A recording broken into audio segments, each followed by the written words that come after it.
তার বাড়ি দেখুন, অন্তত কোটি টাকা খরচ হয়েছে এই বাড়ি তৈরি করতে। হলদিয়ার ব্রজলাল চক চৌরাস্তা সংলগ্ন এলাকায় বহুতল। দেখুন এই বাড়ি দেখছেন, মানস দাসের বাড়ি, আন্ডারগ্রাউন্ডও আছে। পেশায় হাই স্কুলের শিক্ষক তিনি। একটা হাই স্কুলের শিক্ষকের কত বেতন মোটামুটি আপনারা জানেন, কারণ সরকারি বেতন তালিকা সকলের জানা। আর সেই জায়গায় দাঁড়িয়ে এত বড় অট্টালিকা কিভাবে তোলা যায় বা বানানো যায় সেই প্রশ্ন ওঠে। তৃণমূলের আমলে 2014 থেকে 2020 সাল পর্যন্ত পূর্ব মেদিনীপুর প্রাথমিক শিক্ষা সংসদের চেয়ারম্যান ছিলেন এই মানস দাস।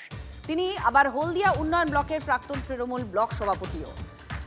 সৌমেন আমাদের প্রতিনিধি আমাদের সঙ্গে আছেন, সৌমেনের সঙ্গে আমরা কথা বলবো। সৌমেন, একজন শিক্ষক মশাই, তিনি মাস্টার মশাই এত বড় বাড়ি বানালেন কি করে? এই প্রশ্ন তো সবার ওঠে। চোখের সামনে যখন এই অট্টালিকা তৈরি হচ্ছে কেউ কোনো প্রতিবাদ করেননি? কারোর কোনো মনে প্রশ্ন ওঠেনি?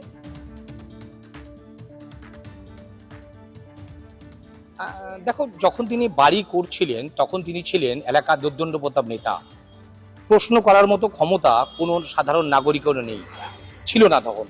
এবং সব থেকে বড় কথা, ওনার শিক্ষকের থেকে ওনার পরিচয় সব থেকে বেশি ছিল যে উনি প্রাথমিক শিক্ষা সংসদের চেয়ারম্যান ছিলেন। ফলে কোনো প্রাথমিক শিক্ষককে, অভিযোগ যেটা, প্রাথমিক শিক্ষককে তার বাড়ির কাছাকাছি বদলি করে দেওয়া এবং শিক্ষক নিয়োগের ক্ষেত্রে বড় পরিমাণে একটা